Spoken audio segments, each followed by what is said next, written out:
सभी मित्रों और साथियों को एक बार फिर से नमस्कार। आप सबका मेरे YouTube चैनल पर स्वागत है।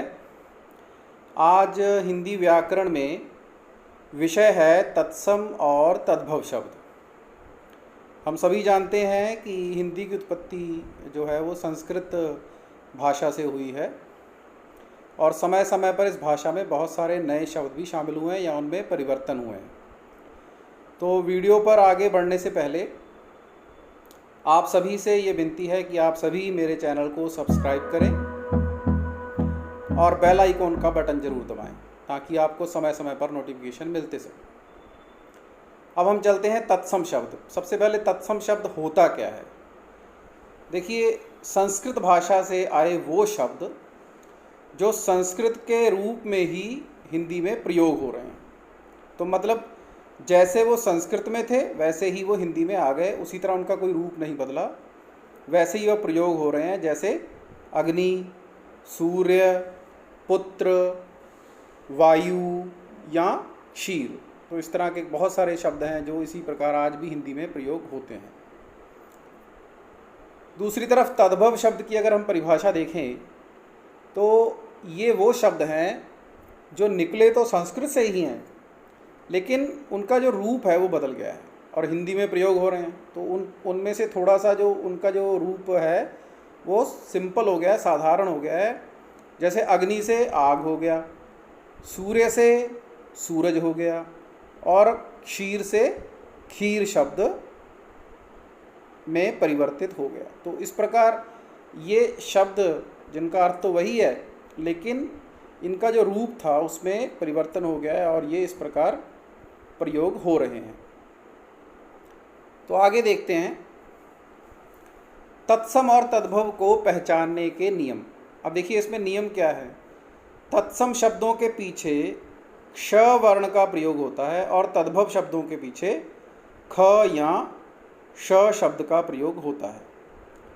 और तत्सम शब्दों में श्र का प्रयोग होता है, श्र श्री श्रीमान जी वाला, और तद्भव शब्दों में स का प्रयोग होता है। इसी प्रकार तत्सम शब्दों में श का प्रयोग होता है। देखिए श से शलगम वाला। लेकिन तद्भव शब्दों में जो है वो श के स्थान पर अधिकतर स का प्रयोग होता है। तो अगर हम देखें तो तत्सम शब्दों में जो इस तरह के वर्ण हैं, जैसे क्ष है, श्र है या श है, इनका प्रयोग हो रहा है। लेकिन उसकी जगह पर तद्भव में क्या हो रहा है, ख और स आदि शब्दों का प्रयोग हो रहा है। तो इसी प्रकार कुछ और शब्द हैं जिनके प्रयोग में परिवर्तन समय समय पर होता रहा है। तो वो शब्द कौन से हैं, वो भी इनको पहचानने में प्रयोग होते हैं ताकि इनकी पहचान हो सके कि ये तत्सम है या तद्भव है। तो वो देखिए आगे और पॉइंट नंबर 4 पर तत्सम शब्दों में श वर्ण का प्रयोग होता है। श से षटकोण हमने पढ़ा है ना वर्णों में, श से षटकोण उसका प्रयोग होता है। लेकिन तत्सम और तत्सम शब्दों में क्या होता है, री की मात्रा का प्रयोग भी होता है। री की मात्रा जब हमने र के रूप में पढ़ा था, री की मात्रा कौन सी होती है, जो पैर में लगती है, उसका भी प्रयोग होता है। जैसे नृप, न के पैर में र व्यंजन वाली मात्रा और प नृप, उसकी मात्रा का प्रयोग होता है। लेकिन तद्भव में इस तरह की चीज़ें कम देखने में आती हैं। लेकिन तत्सम शब्दों की पहचान ये है कि ज़्यादातर इस तरह की मात्राओं के या वर्णों के प्रयोग वाले शब्द जो हैं वो तत्सम शब्द होते हैं। अब आगे बढ़ते हैं हम। आगे देखिए, तत्सम शब्दों में र की मात्रा का प्रयोग होता है और र की मात्रा के मतलब र की जो विभिन्न मात्राएं हैं, चाहे वो सिर वाला र है या पैर वाला र है या र व्यंजन वाला र है, तो उन मात्राओं का प्रयोग भी ज़्यादा होता है। और क्या होता है, तत्सम शब्दों में व का प्रयोग होता है, व, जबकि तद्भव शब्दों में किसका प्रयोग होता है, व का प्रयोग होता है। तो ये आप जितने भी नियम हैं इनको आप नोट भी कर सकते हैं, इन पर आप चार्ट भी बना सकते हैं ताकि आपको कक्षा में या जब भी आपका एग्ज़ाम हो तो उसमें आपको कोई समस्या ना आए और पहचानने में आसानी रहे। तो समय के साथ आपको नोट कर लेना चाहिए। चलिए आगे बढ़ते हैं। ये दोहराई है। तो संस्कृत के वे शब्द, अब जब दोबारा हम दोहरा रहे हैं, तत्सम शब्द किसे कहते हैं? संस्कृत के वे शब्द जिन्हें हम ज्यों का त्यों प्रयोग में लाते हैं, वे शब्द क्या कहलाते हैं? तत्सम शब्द कहलाते हैं। देखिए तत्सम, तत्सम मतलब उस जैसा, तो संस्कृत के जैसा ही वही शब्द जो ज्यों के त्यों प्रयोग में हिंदी में आ रहे हैं, उन्हें हम तत्सम शब्द कहते हैं। तो तत्सम शब्द हम किन्हें कहेंगे? संस्कृत के शब्द। ठीक है, ऐसे याद रखिएगा, संस्कृत के शब्द जिनमें कोई रूप परिवर्तन नहीं होता। आगे देखिए, संस्कृत के वे शब्द जो समय के अनुसार बीच में अनेक परिवर्तन होते हुए बदल गए हैं। देखिए यहाँ पे क्या कह रहा है, वो बदल गए हैं, जो शब्द बदल गए हैं ऐसे शब्दों को क्या कहते हैं? तद्भव शब्द कहते हैं। तो तत्सम और तद्भव में अंतर यही है बस, तत्सम में कुछ भी नहीं बदला है और तद्भव में क्या है, वो शब्द समय के अनुसार बदल गए हैं, इसलिए उन्हें तद्भव शब्द कहा गया है। तद्भव, उस जैसे हो गए हैं। ठीक है, तद्भव, भव मतलब होना। इसी प्रकार आगे हम कुछ और शब्द देखेंगे जो आपकी पुस्तक में दिए हुए हैं। रज्जु शब्द का तद्भव रूप क्या है? अब देखिए रज्जु तत्सम शब्द है और उसका तद्भव रूप क्या है? रस्सी। इसी प्रकार वेश शब्द का तद्भव रूप क्या है? अब देखिए मैंने बताया था ना कि तत्सम में व का प्रयोग होता है, वेश, लेकिन तद्भव में इसका उत्तर क्या हुआ? भेष, भेष हो गया। इसी प्रकार हस्तनी शब्द का तद्भव रूप क्या है? संस्कृत में हस्तनी कहते हैं। ठीक है, हाथी का लिंग बदला गया हस्तनी, तो उसका तद्भव रूप क्या है? हथिनी। तद्भव में हथनी कहा गया है। तो आजकल जब भी आप पढ़ रहे हैं तो उसमें हथनी का प्रयोग ज़्यादा होता है, जो हिंदी हम पढ़ते हैं आजकल, तो तद्भव शब्दों का प्रयोग बढ़ गया है ज़्यादा।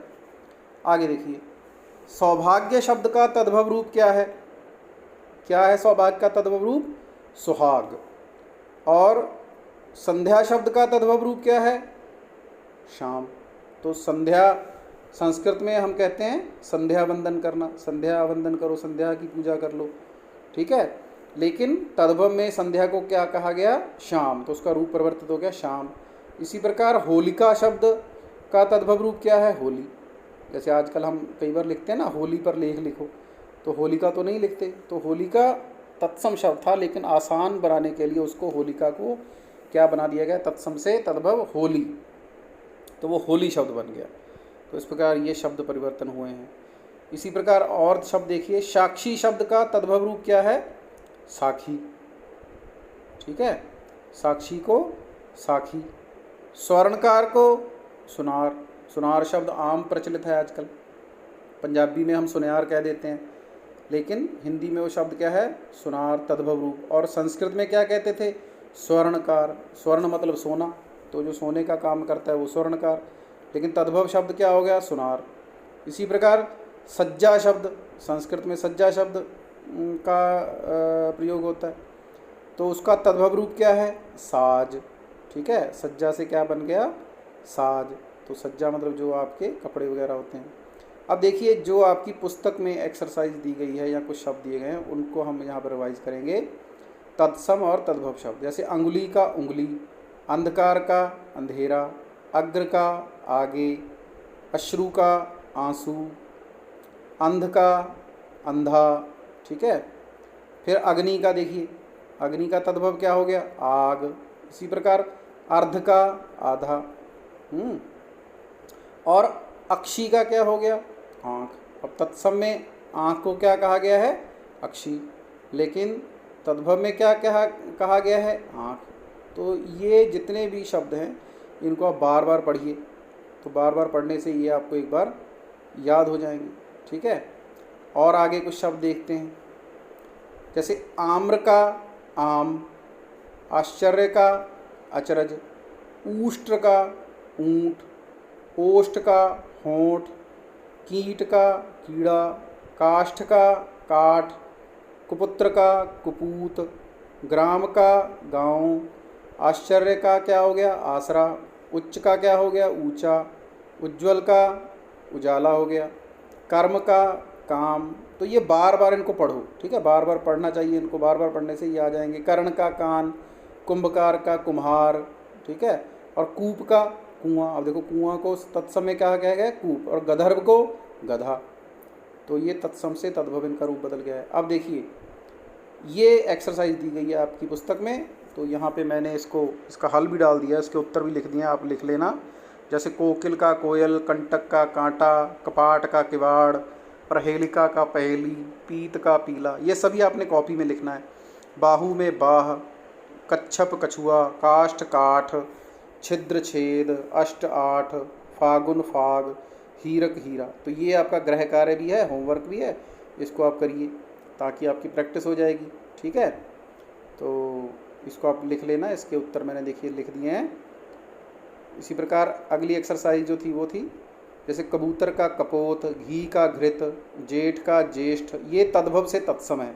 देखिए यहाँ पे तद्भव शब्द दिए हों उनका तत्सम बनाना है। तांबा को तत्सम में ताम्र, धीरज का धैर्य, प्यास का पिपासा, बहरा का बधिर, कौआ का काक, माता का मात्र, घड़ा का घट, तेल का तैल, नीम का निम्ब, पत्थर का पाषाण, और मौत का मृत्यु। तो देखिए ये हमारा पाठ था तत्सम और तद्भव का। इसको आप बार बार करें, बार बार पढ़ें, और ये जो गृह कार्य दिया ये से आप ज़रूर करें, ठीक है।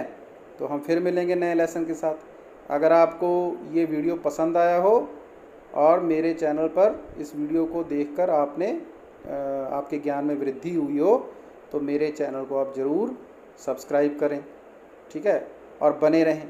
आगे भी मैं कोशिश करूँगा कि हिंदी व्याकरण पर कुछ और जो वीडियोज़ हैं वो मैं बनाऊं और आपसे मिल सकूं। धन्यवाद आपका बहुत बहुत। तो फिर मिलते हैं, आपका हरीश शर्मा।